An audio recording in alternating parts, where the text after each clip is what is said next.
और शरीर तो पुराना ही लेना है, क्योंकि वनवासी हैं और तुम भी वनवासी हो।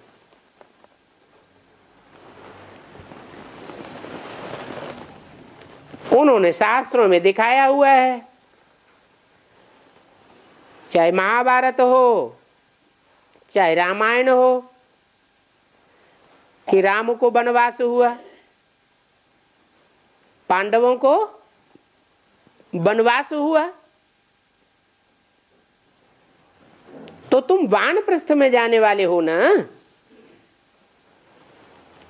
वानप्रस्थी कहो व वनवासी कहो, बात एक ही है। क्योंकि वानप्रस्थ में ही वाणी से परे जाकर के वास करना होता है, इसलिए तुम वनवासी हो। कोई उल्टा सुल्टा बोलता है तो तुम एक कान से सुन करके दूसरे कान से निकाल देते हो, सुना अनसुना कर देते हो, जैसे कि हमने सुना ही नहीं। वनवासी हो ना। शादी होती है तो भी वनवास में बैठते हैं, वनवा में बैठते हैं ना। जाना तो चाहिए स्वर्ग में, वनवास में बैठने के बाद जब शादी होती है तो बाद में जाना चाहिए स्वर्ग में, सुख की दुनिया में जाना चाहिए। परंतु वह तो और ही नरक में गिर जाते हैं। भले कोई बड़े बड़े घर के होते हैं, उनको भी पुराने कपड़े आदि पहना करके वनवास में बिठाते हैं, वनवा में बिठाते हैं ना शादी से पहले। तो ये भी तुम जन्म जन्मांतर के राजा बनने वाले बड़े बड़े आदमी हो, तुमको स्वर्ग में जाने से पहले वनवास में बिठाते हैं। जंगल में जाने वाले को वनवासी कहते हैं। जंगल में तो कांटे ही कांटे होते हैं कि फूल होते हैं, कांटे ही कांटे, फूल बहुत कम। तो बाप क्लियर करके समझाते हैं कि वो जो शादी रचते हैं, साधमाना करते हैं, वो कहां ले जाते हैं और तुम कहां जाते हो। तो देखो बाप समझाते कैसे हैं। और यही समझने की मुश्किलात है। आत्मा बोल रही है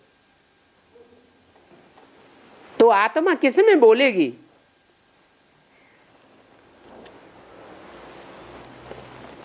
स्पीकर में बोलेगी क्या।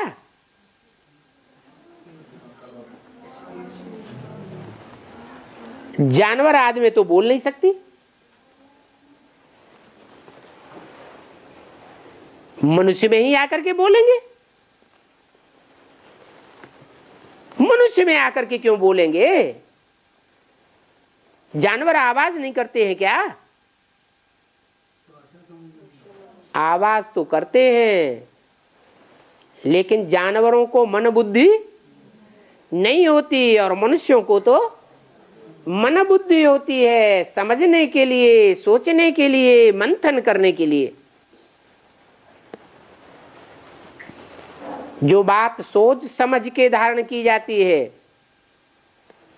उसमें सफलता मिलती है।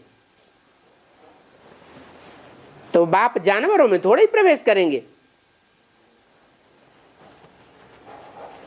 उन्होंने तो शिव के मंदिर में बैल दिखाई दिया है। बैल तो जानवर होता है। बाप जानवर में आवेंगे समझाने के लिए क्या? बाप खुद कहते हैं मैं एब्सोल्युटली क्लियर हूं, मेरे में कोई प्रकार की खाद नहीं है, कोई विकार नहीं है, और मैं सदैव पवित्र हूं। जिनमें आता हूं, प्रवेश करता हूं, उनके लिए नहीं कह सकते कि वो सदैव क्लियर हैं, सदैव पवित्र हैं। हाँ, उनको आकर के अपवित्र से पवित्र बनाता हूं, जिसके लिए तुम मुझे बुलाते हो, हे पतित पावन बाप आओ।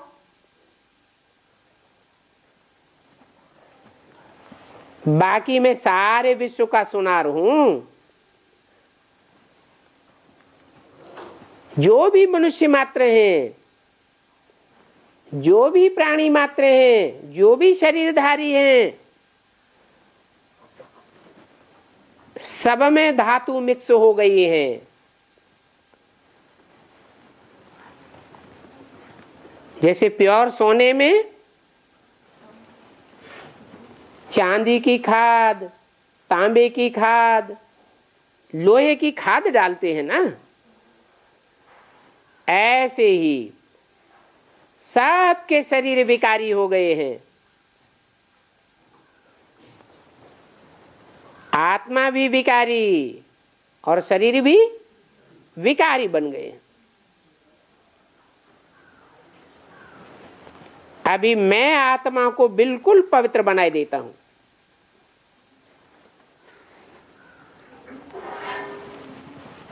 तो मैं पक्का सोनार हूं और धोबी भी हूं। धोबी क्या करता है? हाँ? अरे धोबी कपड़े धोता है। अभी तुम आत्मा को समझ गए हो।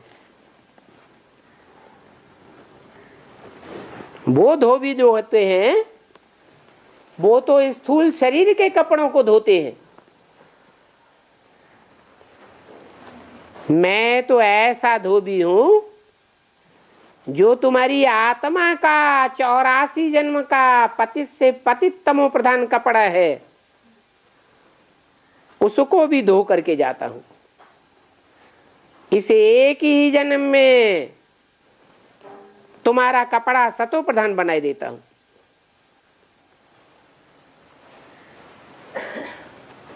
ऐसे नहीं कहते कि अगले जन्म में कपड़ा धोकर दे दूंगा। ऐसी पढ़ाई भी नहीं पढ़ाते। पढ़ने वाले स्टूडेंट कोई ऐसे कहेंगे कि यहां इस जन्म में पढ़ेंगे और अगले जन्म में उच्च पद पावेंगे? कोई धोबी को मानेगा? जो धोबी ये कहे कि कपड़े छोड़ जाओ, अगले जन्म में तुम्हें नया कपड़ा मिल जाएगा।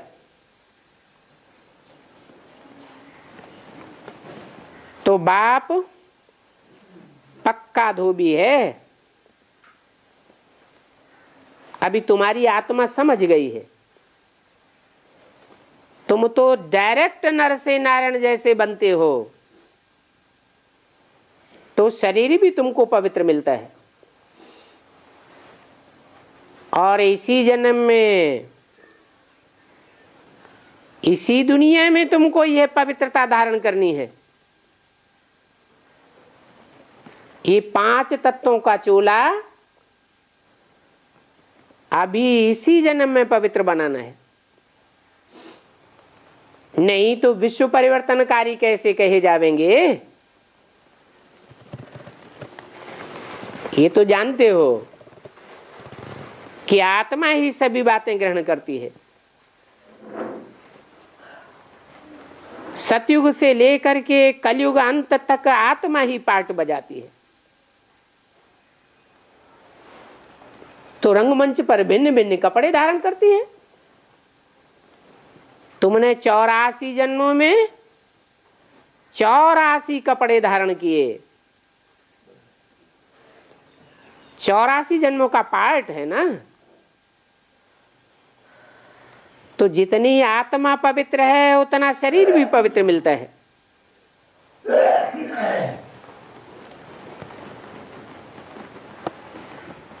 आत्मा की पवित्रता के ऊपर सारा मदार है। ये सभी बातें बाप बैठे बच्चों को समझाते हैं, परंतु इन बातों को समझने के लिए टाइम तो चाहिए ना। जम दे जाम दे तो नहीं हो सकता, हथेली पर आम तो नहीं उगाया जा सकता, प्रदर्शनी में कोई थोड़े समय के लिए आवेंगे तो वो क्या समझेंगे। इसमें तो फुर्सत का टाइम चाहिए। आकर के समझें कि मनुष्य से देवता विश्व का मालिक कैसे बन सकते हैं। जो आज तक कोई ने भी नहीं बनाया, वो भगवान बाप आकर के कैसे बनाते हैं। बाप कहते हैं, हे आत्माएं, अभी इस अंतिम जन्म में तुम पवित्र नहीं हो, तब तो 63 जन्मों में तुम पवित्र बनने के लिए बुलाते रहे। अभी फिर तुमको पवित्र बनना है। और ये बात बाप ही बच्चे बच्चे कह करके समझाते हैं।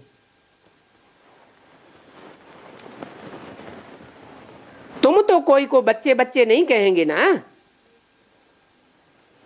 क्योंकि तुम तो आपस में भाई भाई हो। बाप बच्चे बच्चे कह करके बात करेंगे तो बच्चों को बाबा का झट तीर लग जाएगा। बाप ही बच्चों को कह सकते हैं कि तुमको लज्जा नहीं आती है। इतना समझाने के बावजूद भी तुम बाप को याद नहीं कर सकते हो। योग योग अक्षर कहते रहते हो। तो बाबा समझ जाते हैं ये तो अभी ज्ञान में बहुत कच्चे हैं। अरे योग कहने से कच्चे कैसे? योग समझ की बात है या याद समझ की बात है? क्यों? याद उसको किया जाता है जिसको कभी अनुभव किया जाता है। आंखों से देखा है, कानों से सुना है, हाथों से स्पर्श किया है, तो इंद्रियों से जो अनुभव किया जाता है वो याद आता है ना, कि उसे योग कहेंगे। है आंखों से जो देखते हैं तो कोई कहता है हमको योग लग गया। ये तो प्रैक्टिकल बातें हैं, और ये प्रैक्टिकल जन्म जन्मांतर तुम करते आए हो। बच्चा पैदा होता है, माँ की गोद में पलता है तो माँ को ही याद करता है। बड़ा होता है, बाहर निकलता है, संगी साथियों के साथ खेलता है, तो रात दिन उनके ही सपने आते हैं, संगी साथियों को याद करता है। और बड़ा होता है, स्कूल में जाता है, कॉलेज में जाता है, तो टीचर से याद आते हैं। शादी हो जाती है तो साथी याद आता है। याद आता है, यही तो अनुभूति होती है ना। ये तो नहीं कहता कि योग लग गया। तो बच्चे योग योग अक्षर क्यों कहते रहते हैं? ये तो सन्यासियों का शब्द है। क्या? योग। उनका तो ज्ञान ही इम्प्रैक्टिकल है और बाप का ज्ञान तो प्रैक्टिकल है, समझने की चीज है। योग अक्षर सन्यासियों आदि का सुना हुआ है। वो तो हठ योगी हैं जो योग आदि लगाते रहते हैं। उनका तो शारीरिक योग है। यहां तो बाप को याद करना है, शरीर तो याद नहीं करता। याद करने वाली कौन है? आत्मा है ना। कहेंगे फलाना टीचर हमको पढ़ाता है, तो वो टीचर याद आता है ना। यहां तुमको पढ़ाने वाला टीचर कौन है?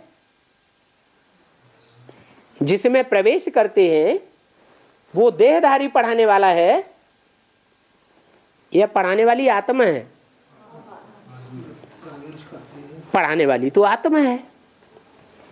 जिसमें प्रवेश करते हैं वो तो खुद ही पढ़ने वाला है।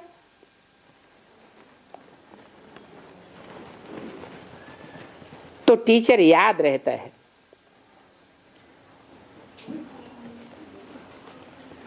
कोई नहीं कहता होगा कि हमारा टीचर के साथ योग है। भारत में योग के लिए मनुष्य कितना माथा मारते हैं। तुमसे भी पूछते हैं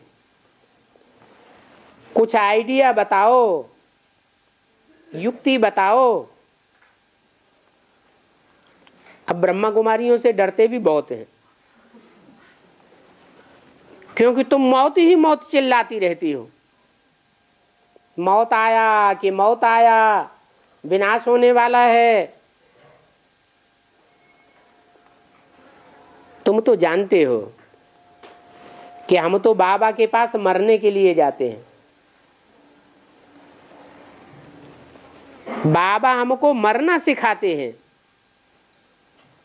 मरना कौन चाहता है? मरना माने देह भान छोड़ना। आत्माओं को अपना शरीर छोड़ करके घर जाना है। तो मरना सीखना पड़े ना। शरीर छोड़ करके घर जावेंगे या शरीर रहते रहते ही ऐसी स्टेज को पाना है? शरीर रहते रहते ही जो इस स्टेज को पावेंगे वो ही परम धाम को इस सृष्टि पर उतारेंगे।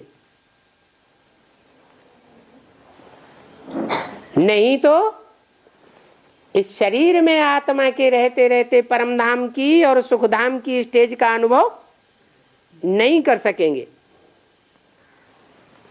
तो बाप आते ही हैं मौत देने के लिए।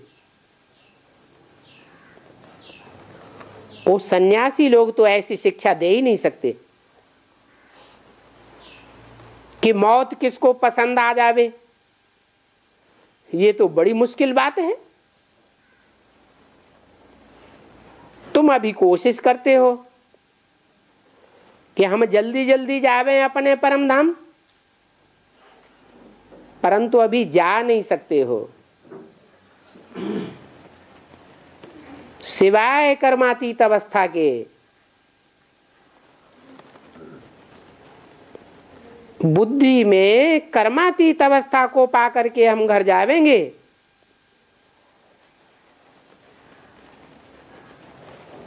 क्योंकि 63 जन्म हम भटके हैं। अभी हम जल्दी घर जावे। हमारे सिर पर 63 जन्मों के पापों का बोझा बहुत है।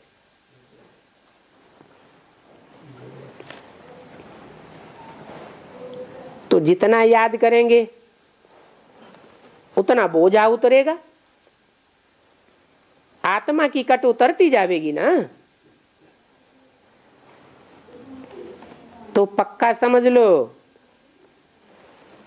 कि ज्ञान में आने के बाद, बाप को पहचानने के बाद अगर कोई पाप कर्म किया तो फिर उसका 100 गुना दंड हो जाता है। 63 जन्मों में तो जो पाप करते थे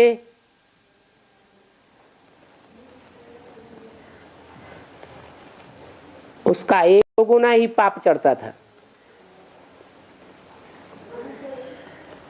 और बाप को पहचानने के बाद, अंजाम करने के बाद अगर पाप करते हैं तो 100 गुना दंड चढ़ता है। अगर ऐसे पाप करते रहे तो ज्यादा बोझ 63 जन्मों का कहा जाएगा या ऐसे 1 जन्म का कहा जाएगा? क्योंकि यहां तो 100 गुना चढ़ जाता है।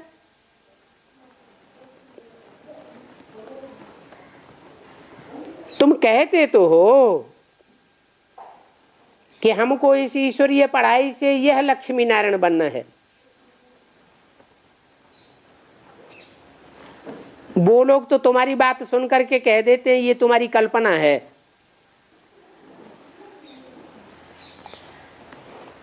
ऐसे क्यों कह देते हैं? दुनिया हमारी बातों को क्यों नहीं मानती?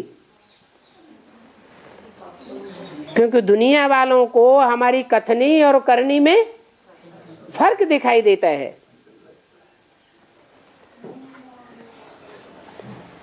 तुम बोलते भी हो अरे प्राइम मिनिस्टर, प्रेसिडेंट आदि बनते हैं तो ये कोई कल्पना है क्या? पढ़ाई से ही तो बनते हैं। ये भी ईश्वरीय पढ़ाई है। हम भी ईश्वरीय पढ़ाई पढ़ रहे हैं तो हम क्यों नहीं नर से नारायण जैसे बनेंगे? लेकिन एक होता है पढ़ना, समझना, मानना और प्रैक्टिकल जीवन में धारण करना, चलना। एक होता है पढ़ना पढ़ाना तो बहुत, लेकिन प्रैक्टिकल जीवन में 0।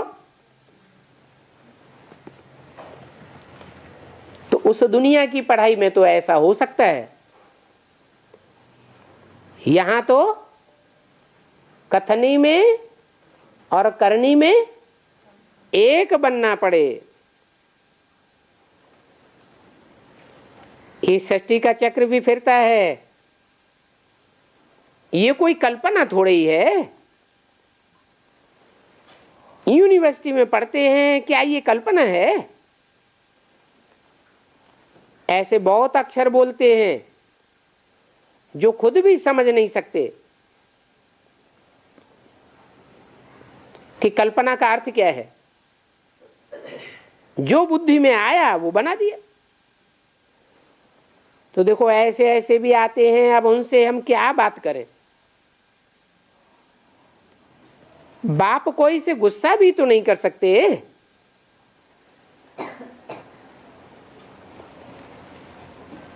अगर गुस्सा करते हैं तो बाप की निंदा करेंगे। इनको भी डर रहता है। किनको? रामकृष्ण की आत्माओं को भी डर रहता है कि जैसे कर्म मैं करूंगा मुझे देख और बच्चे भी करने लग पड़ेंगे। मैं क्रोध करूंगा तो और बच्चे भी मुझे देख करके ऐसे करेंगे। तो तुमको भी ये बात समझनी है, फिर समझानी है। अच्छा बच्चों को गुड मॉर्निंग, नमस्ते।